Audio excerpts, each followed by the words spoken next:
maanta runtii shaqo fara badan ayaan qabanay shaqadaas oo aan isleeyahay runtii Hirshabeelle ay wax u tahay guul iyo horumar oo ahayd gunooyinkii muxuu ahaay baarlamaanka oo halkaan maanta yani doodeeda ku soo gabagabeeyay isku raacnay iyo wasiirka maaliyadda oo keenay hindisa sharciyaadka iyo dakhliga iyo muxuu ahaay tabeelihii raacsanaayo xeer nidaamyaha sagaalaad uu ciwaanku ahaay iyo sharci raalaad wax yar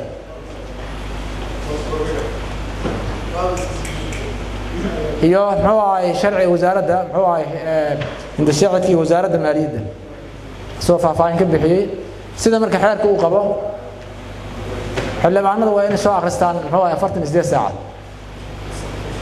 sabtiga ayaa qof kastoo xildhibaan ah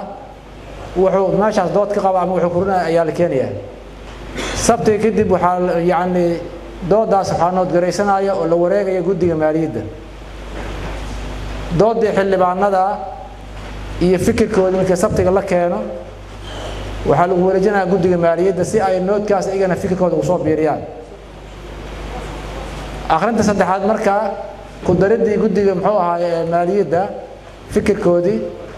iyo fikirkii xildhibaanada ay ku dareen iyo haddii intii hore wasiirka u keenay u daynayaan ayaa markaas codka loo qaadaa way fahamteen akhrintan waa tii wasiirka u akhriyay tan labaad waa doodii xildhibaanada iyo fikirkii ka qabeen tan saddexaad waxaa la wareegayaa guddiga ku shaqada lahaa maalinta sabtiga waxaan ku wareejinaynaa guddiga ku shaqada lahaa ayaga waxay isku soo duwayaan wixii fikir xildhibaanada ahaa iyo wixii ayay ku biirinayaan akhrinta saddexaad marka waxaa la dhageysanayaa guddiga maaliyadda warbixintoodii xildhibaanada doodoodii muxuu ahaay fikirkoodii iyo wixii kaloo markaas guddiga ay ka yiraahdeen maaliyadda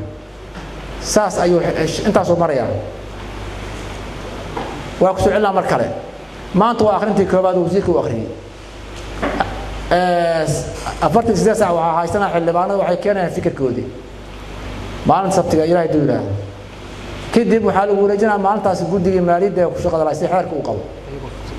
ayagoo fursad la siinaya marka ama maalin ha noqoto ama muxuu ahaay laba maalin waxay noqotaba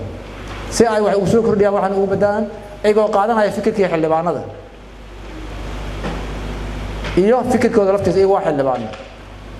mar kale ayay nagu soo celinayaan saddexaad guddiga maaliyadda ayagoo warbixintii soo diyaariyeen iyo waxay ku soo kordhiyeen iyo waxay ka bedelaan oo keenayaan halkaasaa looga doodaya halkaasaa loo gacan taagaya waa mahadsantihiin wasiirkan aad uu mahadsan yahay hala soo akhriyo qof walba si fiican ugu soo baaraan daga waxay inoo ballan allah awoodda haddii uu ogolaado maalinta sabtiga 3 saac inoo ballan ma jira muxuu ahaay misal la soo diraya sabtiga 3 saac halkaa inoo ballan si aan u socodsiino howlaha muxuu ahaay baarlamaanka waxaa dhiman hindis sharciyaad kale fara badan oo kii waxaa yeelay wasaaradda arrimaha gudaha laftiisa waxaa ka yeelay wasiirka hindis sharciyaad kale keenay ayaa yeelay marka waxaan rabnaa waxaanu maadaama time ay leeyihiin inaan muxuu ahaay hore u soconno qof walba waxaan ka codsanayaa inuu maskaxdiisa intuu shiila yani xataa khubaro uu la kaashado cid walba yani asalka aqoon badan ama muxuu ahaay wax dheer inuu la kaashado maadaama ay base u yihiin ama ay yihiin asaaskii muxuu ahaay Hirshabeelle dakhliga maanta laga hadlayo wax kasta waxa asal u ah dakhliga daaleen cid shaqayn kartaa ma jirto marka waxaan codsanayaa in qof walba uusan seexanin uusan buuga meel iska dhigin oo aad loo akhriyo buugaas oo tala bixin culus la keenay gaaraan guddiga maaliyadda waxaan leeyahay waa shaqadan waa shaqadeennii sabtiga waa idinku wareejin doonaa insha allahu tacaala adigu lafteena aad ugu baaraan dega guddi kastana heerkaas uu mari doona haddii ilaah yidhaahdo wasiirka arrimaha gudaha hadduu keeno yani akhrinta saddexaad waxaan ku wareejin doonaa ama tan labaad guddiga macnaha shaqada kule guddiga arrimaha gudaha waa mahadsantihiin wasiirkana waa iska fasaxaynaa maantana shirka intaas ayuu nagu xiran yahay waa mahadsantihiin